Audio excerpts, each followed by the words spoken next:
problems, concerns of downstream issues as well. So we wanted to sort of cover the whole gamut. So we're going to go tonight. Remember, we won't hold you. Well, it's probably easier. If you're happy to hold your questions, which won't take long. 20 minutes, we'll go through probably half a dozen slides, and then feel free to ask any questions that you like. Firstly, I'll just give an update of what we've been doing. Snowy, probably we're always keen on enhancing the communities where we operate in. So we have 2 grant streams every year. One just finished yesterday again. So twice a year we have our community grants, which are out for everybody to apply for, up to $10,000. Anybody who wants to apply for them, they're the 4 pillars there, which you have to go in. There's a quite simple online form you fill in to actually lodge an application, and hopefully successful. So if you give you some examples, some of those, that's a watering system at a public school over in Tumbarumba. Community markets, again, that was Corryong. Post office at Adelon, there actually these are ones from the other side of the mountains. Access ramps, again, that was one in Cooma. Playground equipment, that was one in Cooma. We do various things, and of course, the obvious one, which you see a lot here now, we sponsor the Trout Challenge, of course, that comes out of our community fund as well.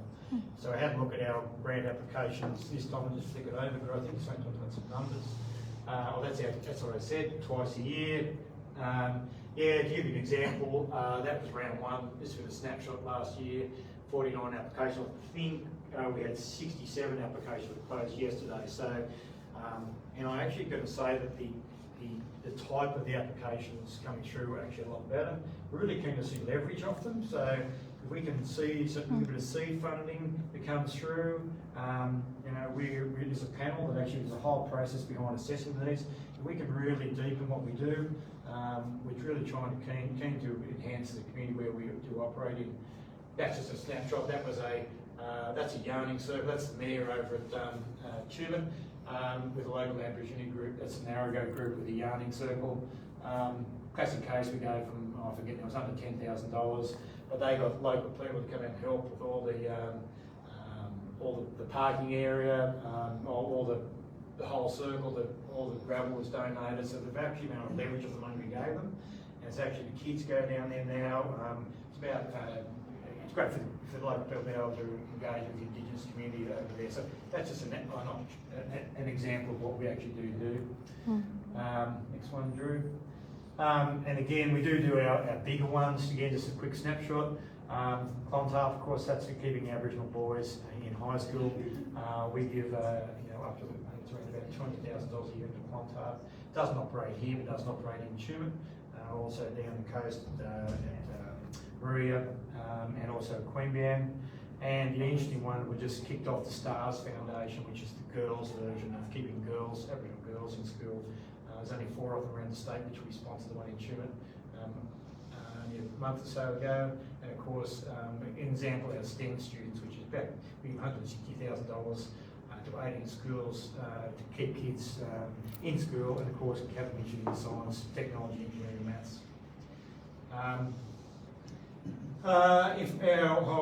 Again, about trying to keep everybody informed about what goes on. I was just talking before about what's happening with 2.0. We're about to launch our 2.0 information sessions. We haven't got one scheduled for here, other than what we're doing here now. But the closest one here will be in Cooma, and Tuesday the 14th. So a quick snapshot on 2.0. It's probably important because it does, you don't probably realise, but a lot of people who do work on 2.0 actually live here in Jindabyne. And you're probably likely to see more. We just had a reset on the project. We're quite blessed in one aspect, as we know it all kicked off with just over $5 billion project. And of course it's been quite public where the project now is blown out to a $12 billion project. I'll let you know it's 40% completed, so don't think it's been stopped, so we're still going ahead. But we're actually, whilst it's bad politically, it's great locally. We've got a $12 billion project right on your doorstep, employing a lot of local people. Just go to the next slide, I'll show you some numbers. Actually, I'll flick through the numbers actually, keep going. Yeah, when I talk about local business employment, currently today there's 2,700 people working on the project. Up at Lobsol, it's actually the region's third largest town. There's 1,200 beds there, but there's 1,800 people working on 3 sites in the mountains at the moment. When I say 2,700 people, they work 2 weeks on, 1 week off. So obviously 1/3 of the workforce aren't there at any one time. But that's the number of the people employed on the project. Currently, locally, we've already spent $111 million. So there's a lot of money flowing through here. A lot of businesses are actually benefiting from it as we speak. There's been 200 local businesses who procure to the project. Again, a lot of opportunities for anybody who's watching online. There's 60 roles currently available, and we're going to employ another 1,500 people. So the project is 40% complete. Just flick back a couple of slides, just quickly show everyone where we're at. So the next one. So again, that one, yeah, go back to Florence. All the way. Yeah, this one. This one is the infamous TBM has supposedly fallen down a cavern, stark, will all be ruined. Everyone loves the media, loves a bad story, but to be quite honest, it's all rubbish. BS, whatever. What actually happened to tunnel boring machine, one of the TBM's a tunnel boring machine. It is went in to the 40 metres into the hill, and sand in front of it hit a fault of sand. So of course, tunnel boring machines can't go through soft ground because obviously they're 200 metres long roughly, and weigh about a couple thousand tonne, 1,000 tonnes, sorry. And of course, if they're drilling, they can't actually, they'll sort of slump, so they can't. So it needs the ground firm ahead of it, so they have to grout ahead of themselves. It's essentially concrete the sand ahead of itself, so it can grind in and go hard again. So what they've been doing in the meantime, had to build a grout plant. Actually, you can't see it when it's live, but they built a big plant there, which essentially pumps hundreds of thousands of tonnes of essentially grout or concrete into the sand to stiffen it up so it can go forward. When they spoke about a slump into the ground, they're talking about a cavern, which was slump on the surface. What happened was when it went in 40 metres, of course, they were drilling ahead of itself to see what was going on. Of course, it was sand, so there was a depression formed above the tunnel boring machine. It was no secret, but everybody made a big hoo-ha about it, and it's all been resolved. That machine is ready to be relaunched. We're just waiting for approvals from the state government to relaunch that machine. So whilst that machine's been paused and we still exercise it, we move, it's not stuck, we've just been waiting. We're doing other work while that's happened. So let's go to the next one. So for example, the Lady Eileen Hudson was the first tunnel boring machine that went in. That's the main access tunnel, which is just essentially a road that goes into where the power station is, 2.8 kilometres. That's completed. So there's a tunnel 2.8 metres into the hill. That machine's been taken out, and that's been relaunched into another site down near Talbingo Reservoir, which is down here, and that'll come in for the Tara Race tunnel that comes in underneath where the power station's in underneath the mountain. So that's, as I said, that's 400 metres into another journey. Going to the next. Has it got the Kirsten? No, it hasn't. No. There's another tunnel boring machine, Kirsten, which has already completed its journey as well. It's gone into where the power station is. This is a kilometre underground. So they've both got to their point. Kirsten's going to be reconfigured. It's going to drill uphill at a 25-degree angle to meet up with the Florence, which is coming across from Tantangra. This has never been done anywhere else in the world. We've got engineers flying from all around the world to have a look at it. Biggest, best, and all that sort of stuff. Very unusual what's going on. And when you go up there and talk to the workers, I love it because they're just, like the original Snowy scheme, they're so proud of what they're doing. They feel they're doing nation building, renewable energy, all that. So they feel a real sense of pride in what they're doing. That's just oozes out of the workers up there. So it's great to see. So the takeaway before I throw it through from all this tonight is that please, if anybody talks about Snowy 2.0, we've all been ruined and stopped, whatever, just please tell them it's rubbish. It's just what you hear in the media. So it's here locally, it's 40% complete. Looking at first power in 2028, there's still a lot of opportunities for local people. And we were talking before, the maintenance level you'll see floating around Jindabyne as some of these workers come on board. They're high income earners with their families. Hopefully you do make them feel welcome, because a lot of them come from, I think it's 30 different countries currently working on the project at the moment. It's quite interesting, a lot of them aren't English speaking as their first language, so they're integrating them into society with part of what we've been doing. Getting the kids in school and bits and pieces. Some of the wives can't drive, they can't speak English, so we can probably integrate. So very much like the original scheme. So with that, I believe, and again I'll take questions later if you want, but I think, as I said, Drew is the area manager, and he looks after all the workforce, all the infrastructure around here. So we were going to talk about lake levels and any impacts it may or may not have on the community here. So Drew, Thanks, mate. So the lake levels were certainly part of the topical conversation here 12 months ago, being a wet year. So we just thought we'd put up the plot of where are we at present and where do we see that going based on what we know at the moment. So obviously weather patterns can change, but based on our best guess at the moment, we're sort of looking at tracking along this green line. So we're here at the moment, so it'll be pretty steady before dropping off before winter, and then naturally that normal pickup towards winter as we normally see. I don't want to overdo it with too many lines there, except this is the spillway crest and this is the top of the dam level, essentially. So it's just to try and cut away the clutter from what we presented last time with all the different probability factors on inflows and weather, but really just provide you a bit of an insight to that. So I'm happy to take any questions on any of that.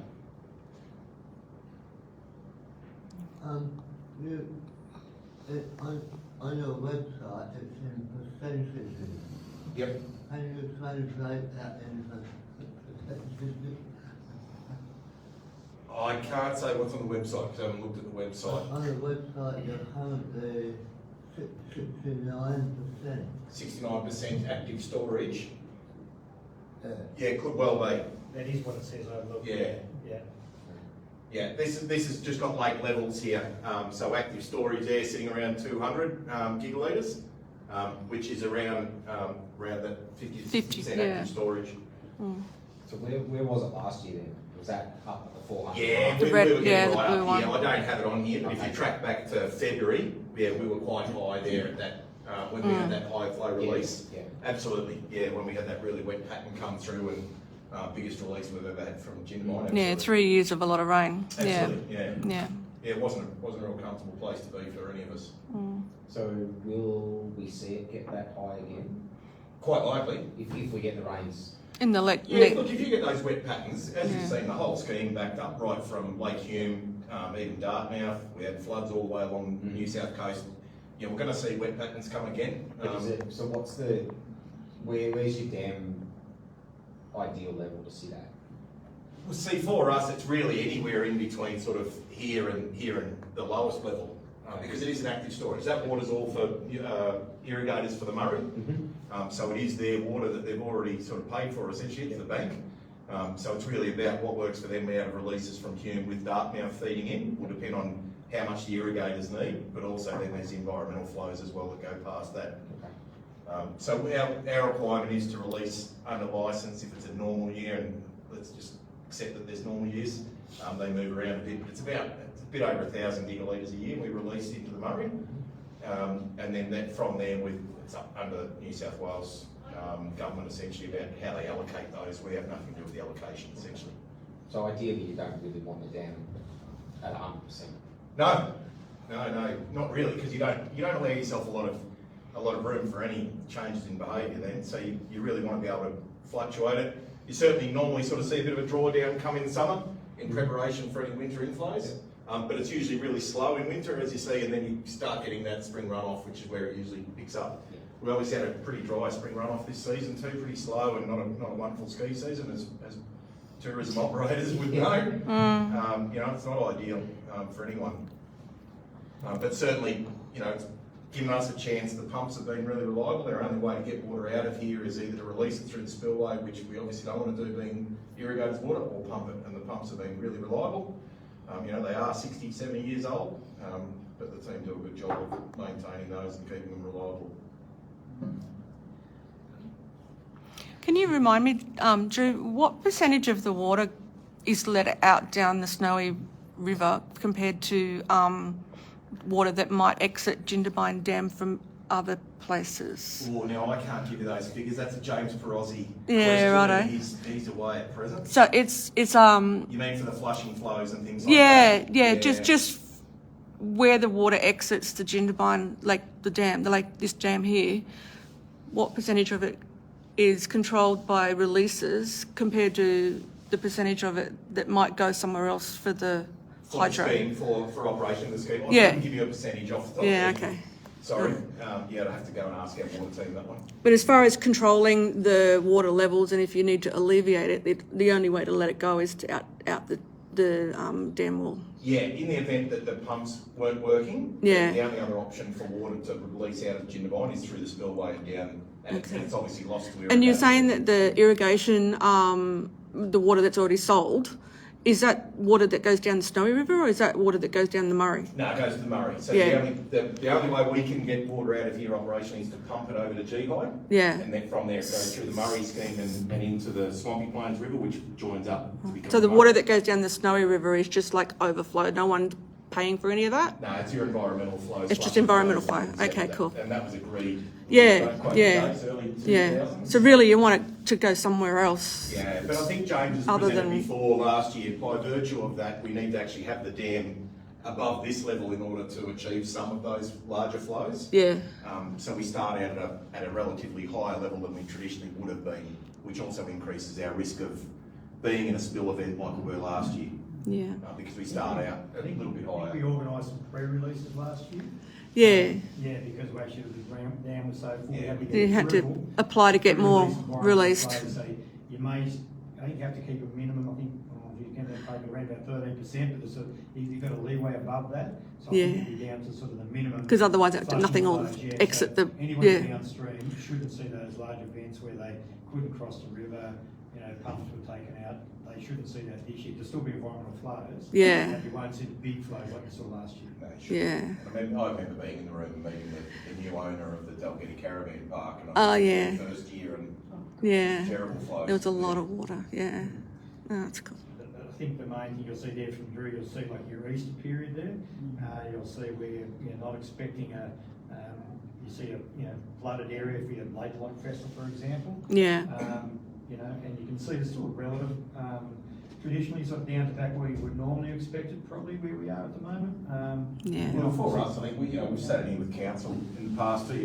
They've got to make some decisions based on where it's likely to go, and hopefully this gives them a little bit more information now to get additional works done that Yeah. they want to get done. I think we've had a bit of a chat about Lakelight and how the chamber really, Lakelight are kind of struggling at the moment with the momentum obviously that they've lost, and being a volunteer organisation and all of the negative publicity that they received last year because of the fact that it wasn't as good as it normally was. It's like really hard for them to find that motivation to keep going. They're really at a crossroads at the moment. I think I had a discussion with the president here not so long ago. Yeah. Where we see this snowing, we see that as enhancing this local community. So I think through the chamber, the people here, if we can help some way, Yeah. Please reach out, because that's a great event for local region. I would call it economic driver here, particularly over Easter. Yeah. Certainly, communities not alone. Like all the communities around the Snowies are feeling that after post bushfire and COVID. Very similar. Anyway, we'll continue to have that conversation because, I know next year, into 2024, Easter is way outside of the school holidays, so it doesn't line up very well at all for like a big event, but we want something to happen just so that the momentum just doesn't die. So we're trying to organise an art event of some kind with a collaboration between different community groups just to keep it alive.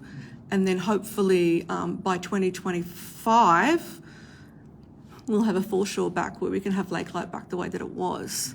Now, I don't know what the timeline for the restoration of that part of the foreshore is. Do you have any insight on that? Again, I had a discussion with council about that. Of course, it's council infrastructure. Yeah. It sits on snowy land, but that's under a lease. Yeah. It's up to them to look after. But if they're going to just say we can't afford to do anything, so what will happen then? Look, again, it's all about having a conversation. Mm. We're really keen to see that progress.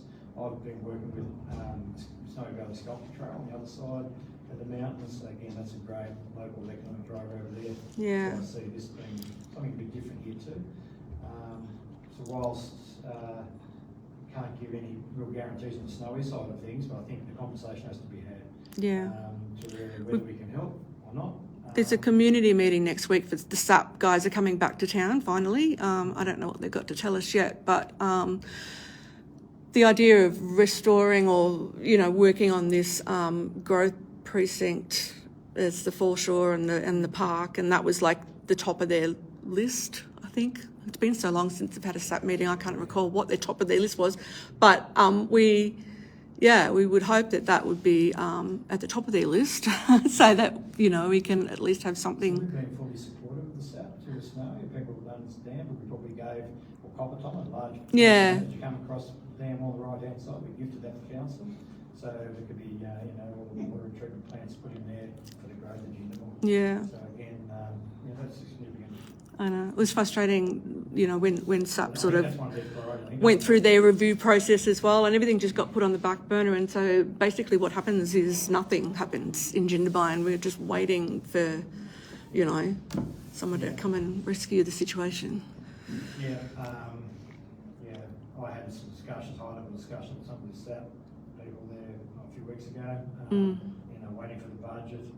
But irrespective of the budget, hopefully they get all the planning done and get it ready to be, things that happen here. Will you be at the meeting next Thursday? Will I be there? Probably, no, I can't be, no, but don't No. worry. Okay. I've had That's discussions, yeah. all right. Thank you. So, so we've been pretty short and sharp Yeah. here with our presentation, but I think the main thing, just go back on the water, I think you can see there for this next season, we're not expecting any flooding. Yeah. Based on the forecast. We've got beaches again for summer, which is nice. Yeah. Which is probably what you expect, everybody's talking about El Ninos, but you never know. But we'll be, it's going to be pretty much what we would expect in normal years. Yeah, that's with our pumping building in, so as long as our pumps remain reliable, we should be pretty healthy. Yeah. Now, unfortunately, you're going to see a little bit of, you can see it already receding. It's no grass on what's receded there. Daily. Yeah. And you get that, that foreshore with the sand there. I mean, that's, I've been here long enough to see that a few times actually. But everyone likes to see grass to the water, but you're not going to see that at this stage. And we're here to be quite open about it. As Drew said, it's an active storage. If the water is needed for other uses, it will be extracted as it has to be. Yeah. Do I understand from your prediction that the lake level will drop substantially? When you look at your low point there, the lake level, according to that prediction, that the lake level will drop very dramatically from what it is now, which would almost indicate that the two islands, Lion and Cub Island, will in fact be totally exposed between them, because that looks like a very low drop. Do you know what that equates to? I couldn't tell you what it equates to, a 50 gig drop, to be honest, visibly. I know what you were saying, that was down. I don't think it's that low from what I've seen. No, it's not that low currently, but if the No, prediction given comes that through, low then it point. goes lower. 9% below the full level. Okay, I give up. Isn't it? No, Well, at 902, 911, you're 9 metres below the 902, yeah, 9 metres below the full level. that's right. And your operating act is 16 metres, isn't it, between your bottom and your top? So it's a lot higher than the lowest level. On that, yeah, it's certainly moving up and down a few metres, yeah. So from where it is now, that's about, that bottom part's about 1.5 metres, 2 metres lower from where it is now. Okay. That's right, so that's 2 metres vertically, Yeah, which will give you 10 metres. Some years ago, it was said that Snowy Hydro was going to assist in armouring the foreshore near town, especially where the skate park is. Is there any more on that? Assisting, you're talking about here at the park where it was inundated, you're talking about? Well, they've done that, they've got to face that, but continue on where they're going to put the new skate park. The new skate park, where's the new skate park? Where the old one is. Oh, where the old, yeah, new skate park where the old one is. Look, I think, over, that one there hasn't been discussed about specifically, but again, going back, for an example, I use the boat ramp, as you go around towards the road to Thread, what do you call that area there, where the sailing club is. Yeah. Yeah, that's right. Well, that happened with a contribution from Snowy Hydro of probably, I think it was $350,000. Council contributed and so did New South Wales government. So look, we're happy to help when people put things on the table. There's been numerous examples of that. That's one that I think I've just top of my head here now in Jindabyne. So that, what you're saying in the skate park, we haven't been approached about it as yet. I thought it was, we're going to do it. No. It's a bit of a way because they must have lost at least another mentor this year. Yeah, but I think all that's definitely worthy. Again, that's what I said before. We're happy to help. People are going to come back with proposals. Usually, Snowy likes to have partners. We don't like doing it all ourselves. So if somebody's got some skin in the game, whether it be council, might be state government, whatever. That's how things usually happen, and I've been involved in a number of them where that's happened. Yeah. I've just got a question. Got a question online here for you from Olivier. Nice that you're watching at home, Olivier. Sorry, I hope you're feeling well soon. How much water is bought by the irrigators as a percentage of the volume that's held in the... Another hard question. Yeah.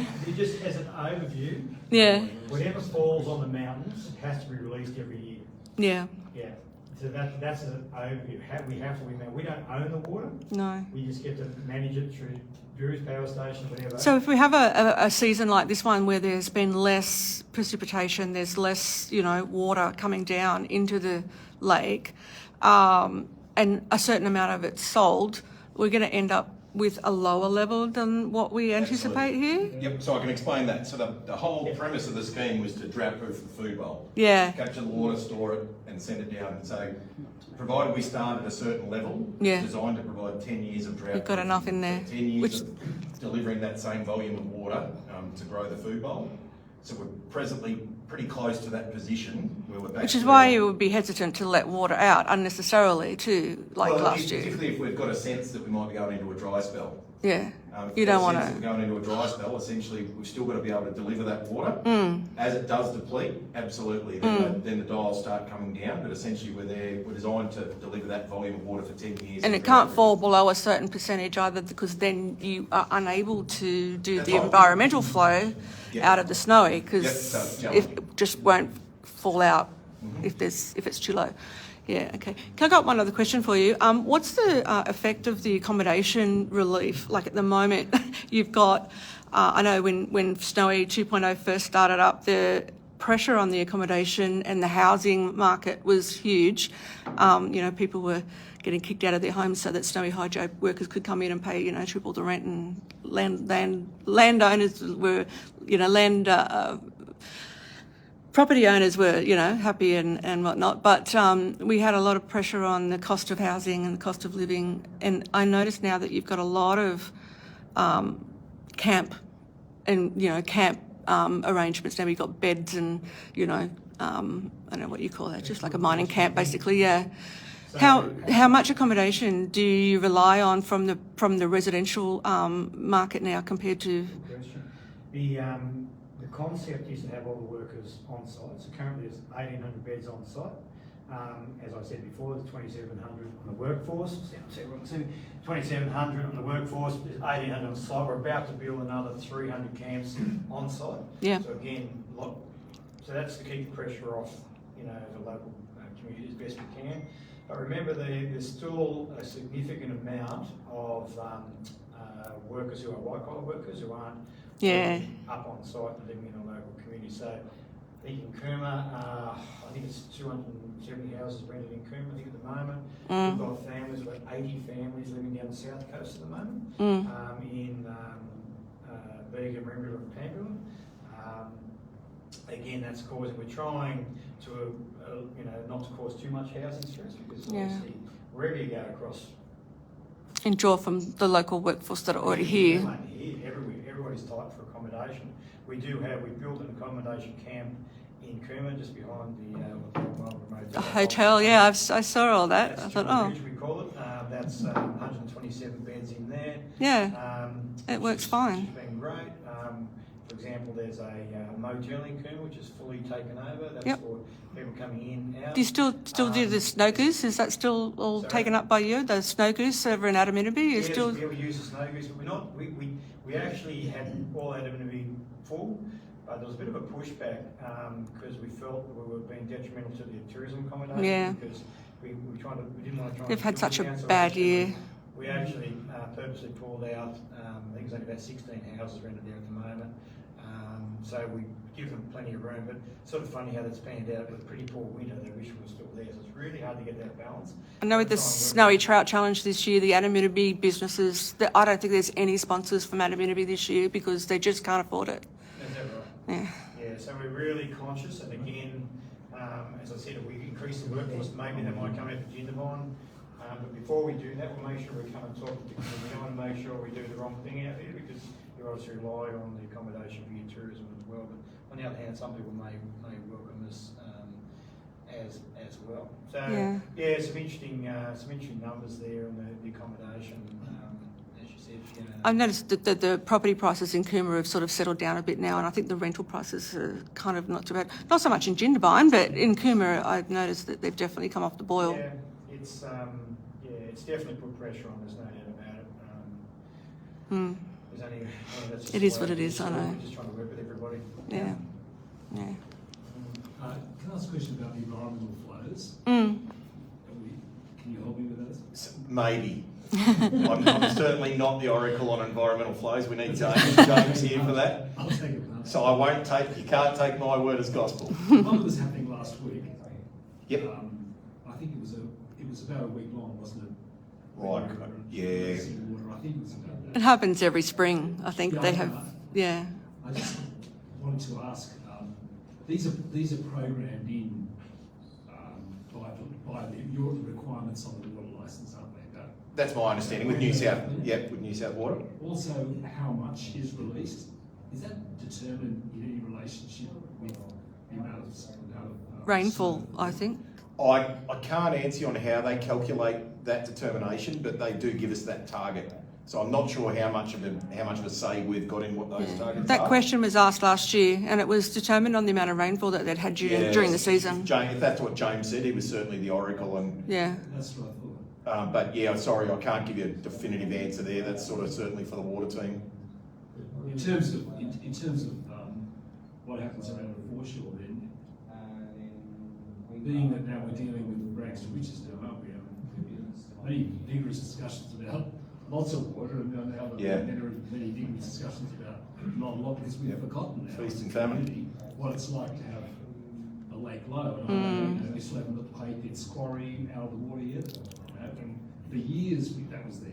Yeah. We were just talking about it today, even. Yeah. It's still there. We were just talking about it today. It was only 2018, wasn't it, that it was down low still? But what has happened this time is because of the long time the lake was full, it's a bit of a different setting for you. And now we're getting buried by the sand that's blowing the dust storms across town. All these are contributing factors and so on.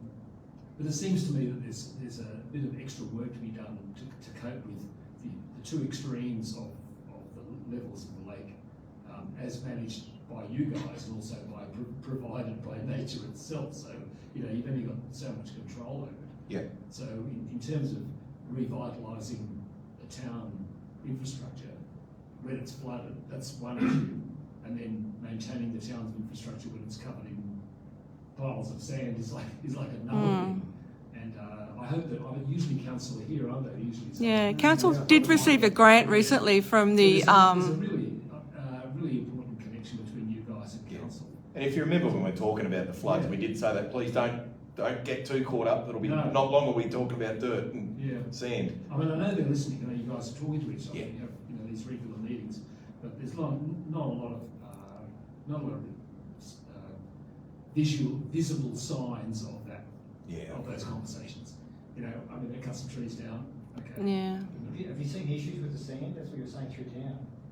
Yes, it's covering the footpaths. So if you're seeing it, no, you're seeing it blowing into Yeah, town. Oh, yeah, huge you amounts. can't see the lake. Recently. Yeah. You've done the It wind comes up blows. out of the hay pit, it hits the riders and straight into town. There was a very big wind event. Sure. Yeah, there That's was. not uncommon. Significant one. That's not uncommon. It was one of those days. The sand is pretty amazing here. Yeah. I noticed some of the stormwater drains are still blocked up, and I did contact council about that, and they said it's on our schedule. You know, it'll happen. I understand. Yeah. I just like to say that, you know, I know you guys work with council, work very hard, but possibly, you know, a little more obvious, you know, visual signs of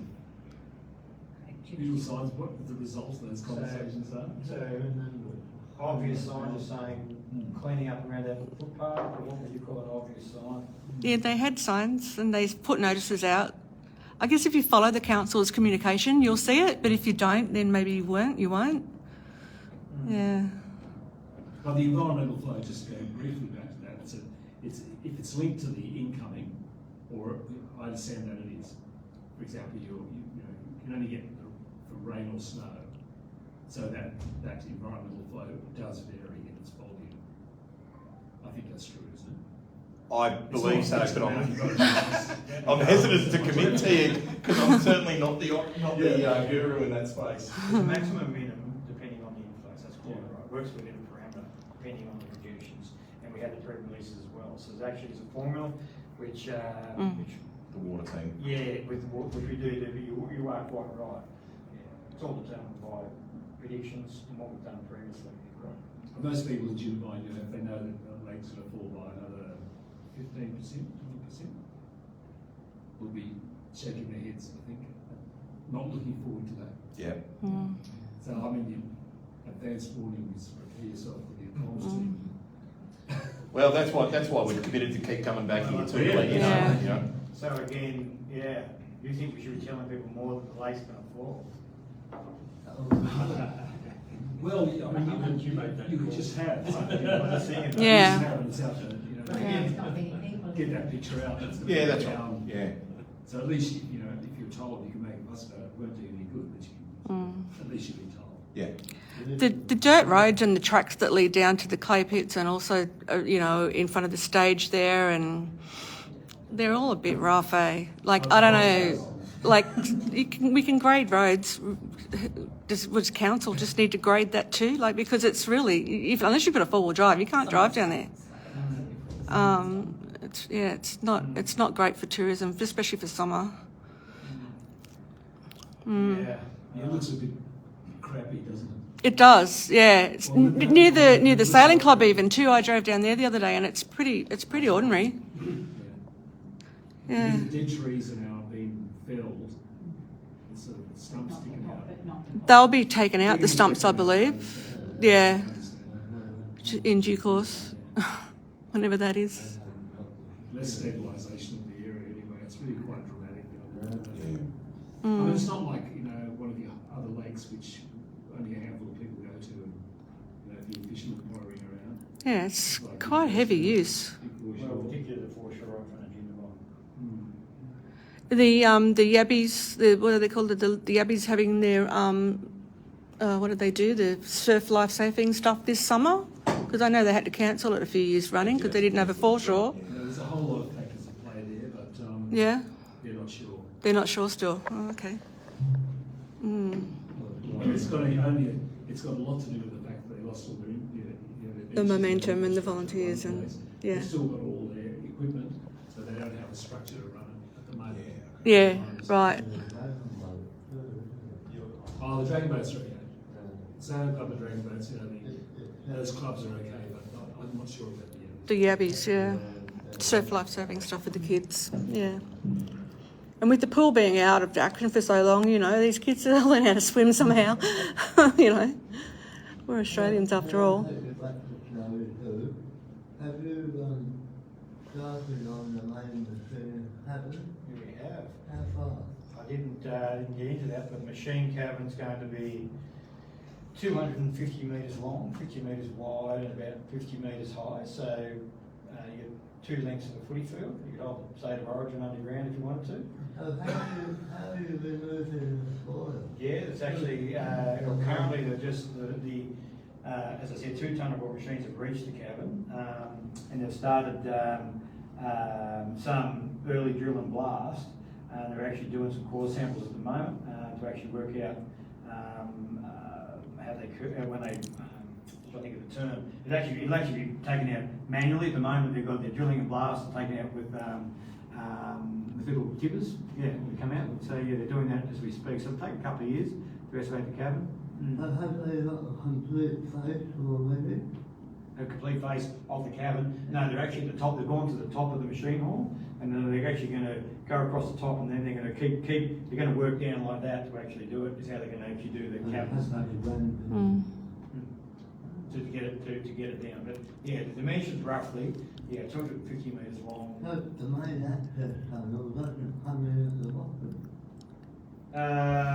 Well, I'm talking about there's 2. You've got one coming at one side, and one's Kirsten coming in, which is the ECV, which is one that's going to go up, and then you've got the Lady Island. You're quite right, which has gone to a point where it will be the access point in the tunnel, but it's not at the top. It's about 2/3 of the way up the wall. But yeah, you're right. You guys aren't playing that open day, In the African No. I want to go and have a look. Yeah. Look, and it's interesting. Do you think there'd be? I've taken some community groups down from Cooma, Tumut, Tumbarumba. Do you reckon it'd be interesting taking a community group from here? Oh, sure, I'm sure people will be jumping over and have a look. If we meet over there and you take us for a bus ride. We took a bus, taken a few buses down, and down to Lobbs Hole and give people a look at what's going on. I can do that. We've organised it through the chamber with the chamber. Was supposed to be a business orientated event, but if you want to add some community members in there, that's fine. I think you need a charge for it. Yeah, I think what we did before, again, was a way to actually help the chamber. You had to be a chamber member. Yeah. That's how we did it. Yeah. And if you've got any seats left on the bus after that, then maybe afterwards. But I think it was a chamber event. Potential, it's all about people understand. Like I said, people understand the project isn't stopped. It's going ahead. It's quite amazing when you go down and see what's going on, and you actually become, I say, ambassadors for the project. You actually know what's going on. Yeah, well. But it was very impressive. I went last time. I think it was in May or April last year or something. I can't remember now. It was just before I went overseas. But yeah, it was really good. Yeah, because I mean, to give you an example, I said the cabin, you can have a state of origin in the vertical search shaft, which is 220 metres high, 28 metres wide. You could actually put centre point tower in that cabin. That's the largest vertical shaft, which they're doing. They're about 60 metres down. So it's going to be, that's between the 2 storages. They have to have a big shaft because obviously when you turn the power station on, just allow for the surge like a water hammer. And of course it's there for storage. When they turn the power station on, it's got to be able to suck the water very quickly because it can't wait for it to come from the other storage. So it'll have an active storage of water there as well. But it's a 228 metre vertical shaft being drilled straight through the rock. So there's 2 excavators working down there with Dave. They're digging that out, and then they've got other machines that come in. The cranes lift those they're massive excavator, dig them out, bring crews through in to do to start drilling and blasting again. And it goes 24 hours a day. So the pre-start there, I was up there not so long ago, pre-start 5:45 in the morning. It was bitter, it was minus or whatever. Those workers were earning their money. Well, it is nation building. It is. And that's why I honestly want to say, there was one guy there I met, he's an Italian guy, his name is Marco, but he's a tunnel specialist. His wife is Colombian. He met her on a tunnelling project in Turkey. His father is a tunnel borer. His grandfather's a tunnel borer. They only meet at Christmas time, where they all get together and talk about different projects working around the world. So what I'm saying is true, and he's there with his family living in Cooma, but they're they've brought their skills to here, they're training people, they're living in our community, they love what they do, they feel that they're building something for the nation. And they're interacting with Australian guys who are getting this technology, and it oozes out of them as well. So that's, when you get down there, that's the thing you really do see what goes on. And they're there, you know, the gym, it's like a town, they've got their own gyms, you know, they've got basketballs, they've got, you know, a whole big food hall. So, you know, so when they're not working, they can come and recreate. You know, they're long days, 12-hour shifts, but it's a real township in the sense of pride in what they're doing. This is that Lob Soul you're talking about. Yeah. I see you from Cameron. No, this is. Where are the people? It lobs up. Living Lob in Soul. And Cameron? No, Cabramatta hasn't got, it's got a dribs and drabs, but it hasn't got, Cabramatta is just our operational centre, really, looking after the 2 underground stations we've got at present. So what did you do with the old hotel at Lob Soul? It's Yeah, cordoned off. it's actually fenced off. Yeah. So it's actually got a big fence, there's not the mud brick, you're obviously going down there. That's right. Actually, Long time ago. we've got monitors in the ground to actually, that's a heritage site, to make sure that there's no vibration, look after it. So heritage sites like that, there's been a whole, we had archaeologists on site big time beforehand for Aboriginal heritage, as well as the built heritage, because originally it was a copper mine, and at the turn of the century, as you're aware, that's why the pub was down there. So all those sites have been fenced off and they're maintained. At the end of the project, it has to be made good, so the town's taken away, rehabilitated, it's going to look like it was before. You won't see much other than the main access tunnel. You'll see some offices there and bits and pieces, but it's all going to be taken away and rehabilitated. Have you built any trails or something around there as well? Walking trails? You've been watching out. I take interest in Yes, that. Snowy drilled there's a few Ks around the track, because actually the workforce aren't allowed to leave the site, even though they're in the middle of National Park. And when they recreate within the bounds of actually what was the old, essentially mining village in the early 1900s. So we had to build a walking track within that confines as well. It's a couple of Ks and a walking running track as well. But they can't go fishing in the lake or anything like that. Can't swim in the it's down stream. Even though they can see the lake, they're not allowed to go anywhere. So the old days of tossing in some jelly all over the floor. Yeah, well, those days are gone. We have to be we are doing an infrastructure project in the national park. We have to be very respectful. And national park, everybody's looking at what we're doing. So no water runs off the site. This has been treated. You talk about water, dust as well. We have to monitor everything we do. The work allowed to leave the site. So everything's very confined, very restricted when they're there. So I think there's 1 million plants that you've replanted and rehab. We've already been up there, and it's called the Snowy Seeds Project. So we've actually harvested a lot of the seeds up there, which are very specialist. They're high country seeds. We've got them collected. We'll be propagating those very soon. And hopefully we'll be doing some community initiatives actually to get people up there. A bit of a story behind that.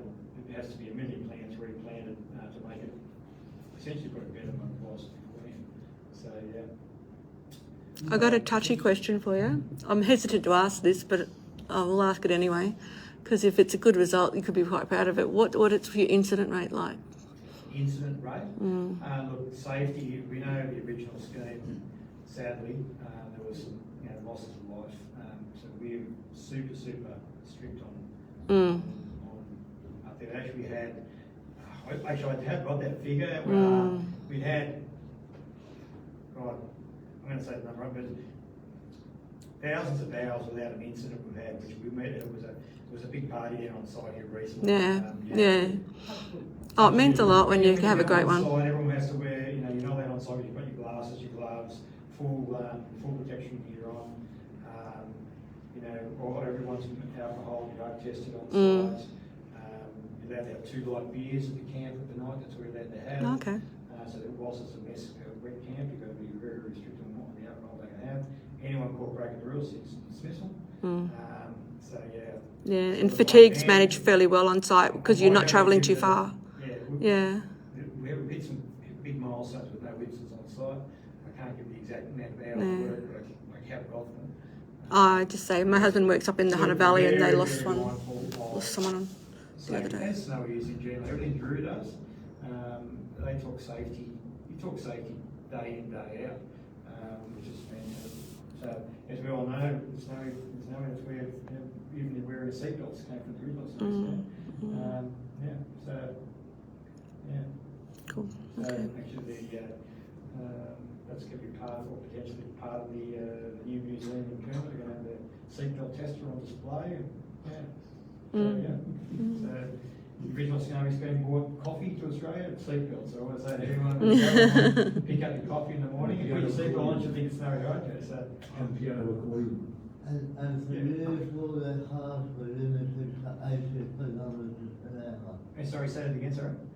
But all the time the SMA was there, none of their cars would go over 80. Really? They all had a sign on the back, 80. No. And you got stuck in a traffic jam forever. A lot of them are Land Rovers too. Let's be honest. But you will see the snow vehicles now have all got IVMS, which is in-vehicle management systems. All the vehicles have got them now. We have to stick within speed limits as we're monitored by the GPS to keep everybody safe. And also there's an audible alarm in your vehicle. If you go over speed, it goes off. So you won't see any vehicle, unless the trucks included, speeding or doing it. And all the trucks, those big segment trucks you see, they've all got cameras front, back, all around them. I should say the segment plan has done 90,000 segments have been made in Cooma so far, out of 140. So that's been quite, again, that could have been, they were going to be originally built in Malaysia, they were going to import them, but again, I see Paul Broad said, no, we're not doing that, so that's a local manufacturer, there's 200 jobs out there at the moment. All those trucks that are carting them, they were made in Parks by BHP Steel. They were a local truck builder called Midland Industries, made them in Parks. So whilst they're not Australian-made trucks pulling them, but all the trailers are made in Australia. So we've been really keen on trying to engage with locals. So that's what we tried to. We're really keen on leaving a good legacy, which I'll be working again with the chambers, whatever. It's great to see you people again. I'll be back. But we're really keen to make sure that whilst the legacy is here now, when it finishes, we don't want to see it boom bust. So we're really, really keen to what's it look like in 2028. So you wouldn't know what can come out of this yet. A bit of a watch this space one, that one. Are you running out of space to store the segment? The store the which? Segment. Oh well. With the channel buying machine stuff. It's paused, not stuck. I told you that was paused. So it's paused. Yeah, look, on the way, the road up to Jindabyne, to Lod's Hole, there's the last bit of freehold land on your left. It's called Rock Forest, owned by a local farmer. There's a laydown area there, in behind the trees. If you look in through the trees, you'll see a big area there, all full of segments. So one, we put them there during winter anyway because we didn't want to go up with a segment truck when it was icy and snowy.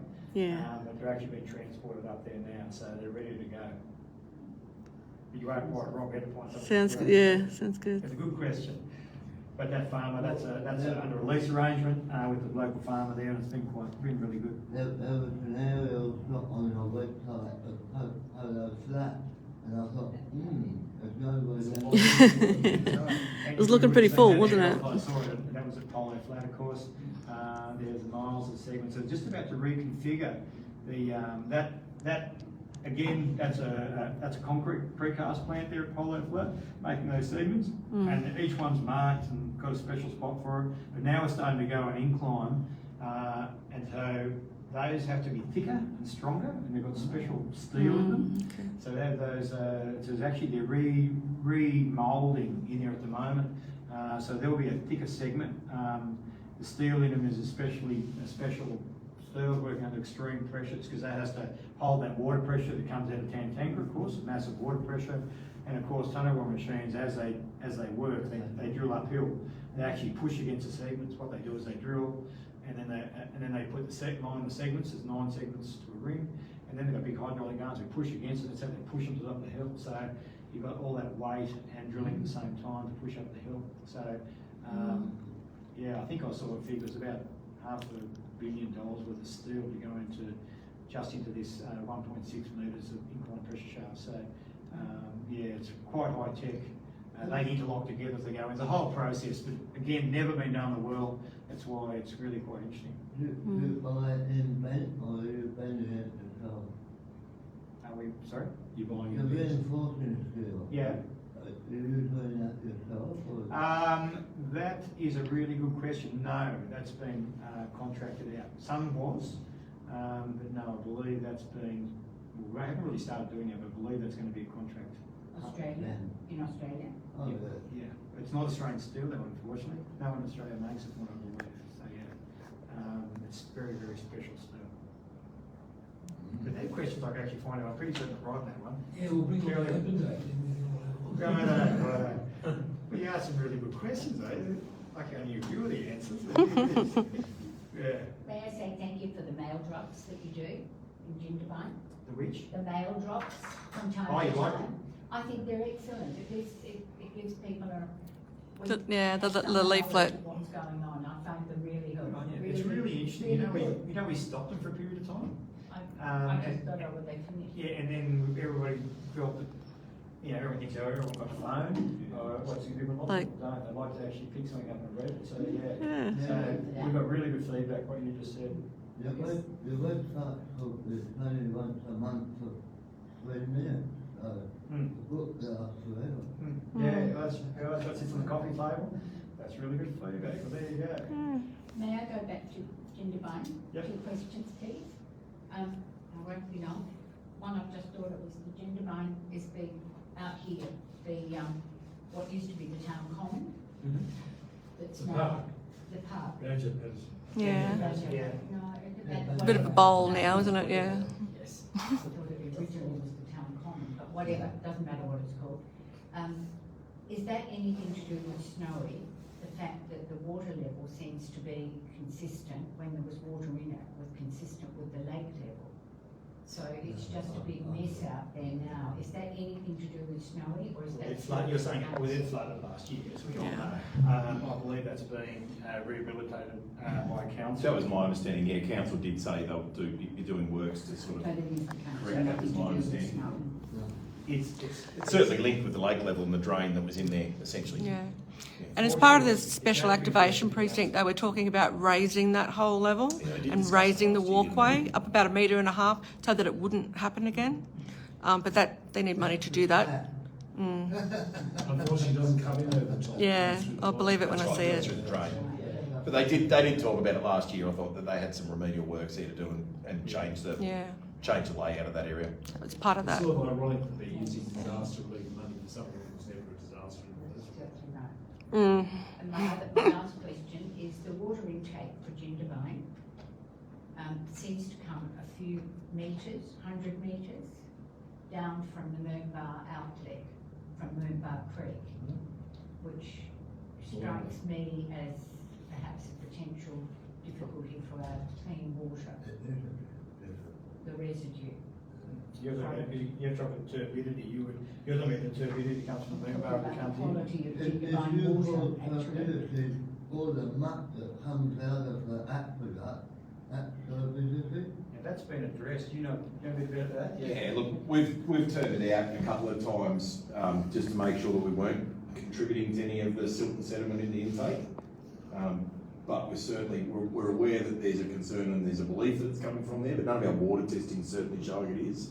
But we have turned out Moamba several times, particularly the last few years, just to remove that from any of that conversation around it contributing So there. what we've done, we've stopped water going in from the Moonbar because people are concerned what you just said.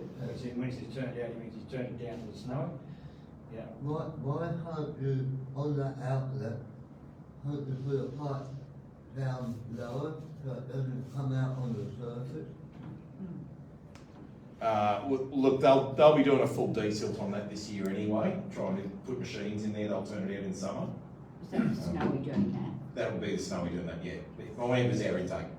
And can one check on our water content, what's in our water? Can one do that? Can one have we got access to that information? The council wants The council have to, for it to be, yeah. It's used as the water source for all the reservoirs for our Yeah. water. It's a requirement as part of, So you can access it? Yeah. The council will have to do water sampling testing for consumption. Yeah. And remember, that's been upgraded, there's new water treatment plant going on Cocktail. Yep.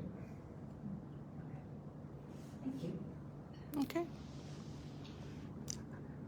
Does anybody online have any questions? Steve, one- Happy to take any questions if you've got some. Give you a couple of minutes to get some. Yeah, well, typed that's in. right. Yeah, we need a state government with plenty of money, don't we? I'm not gonna go there, but yeah. Never happened. Look, Bruce and I were just discussing that not so long ago, but yeah. Yeah. Now, we all know what needs to be done, but it's all good, money's gotta come from somewhere. Mm. Look, I think you need to, as a chamber or as a community group, you've asked some really good questions. I think if you all talk with one voice, know what you want, what's best for your community, whether it be forestry or it could be treatment plants, whatever, I think you've got more chance of getting what you want as long as you're very focused. Yeah. But look, there's only 6 of us. Jindabyne quite small, there's only 6 of us. I found out about this meeting via a friend in Canberra. Really? I couldn't find anything. Are you on Facebook? You're probably not on Facebook or our email database. Look at my age. Did you book in a ticket on Eventbrite to come tonight? I did because my friend in Canberra sent me the information. Good, so you'll get all our emails now. Oh, good. Look, so where I sit, look, I'd like to thank everybody for coming. I always Thank say you, how yeah. do for a party, so I'll definitely have a party. Look, it's So absolutely- Dean, we've got a question. Olivia just wants to know, how soon can you come back?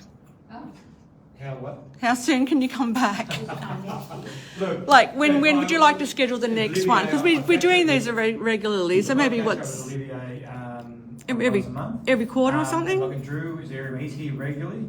Look, all you have to do is reach out. I'll Yeah. come here whenever and if you want to keep people, we need to bring key people back. Yeah. We are really, really keen to keep you up to speed. Okay. So, yeah, it was interesting, you were even interested in 2.0. I thought, maybe people may not, because Jindabyne may have felt a bit disconnected, even though I know the money's flowing into here, but you Yeah. probably don't see the fluoro shirts around here so much, but it's really good to ask some great questions. We do Yeah. have to do every now and then, though. Yeah, well, and maybe we can organise something, visit from people from here to get you more connected. Yeah, I'd forgotten about that. I'll So, get onto that. Where I sit, I think it's been really good. What do you think, Drew? Yeah, no, happy to come back. Thanks, Drew. You know what I do, mate. Yeah, right. We'll come back. Mark. We'll do that. Every 6 months, do it twice a year. Right, Done. You're going to promise you're going to come there. Thanks, guys. Ask all those curly questions.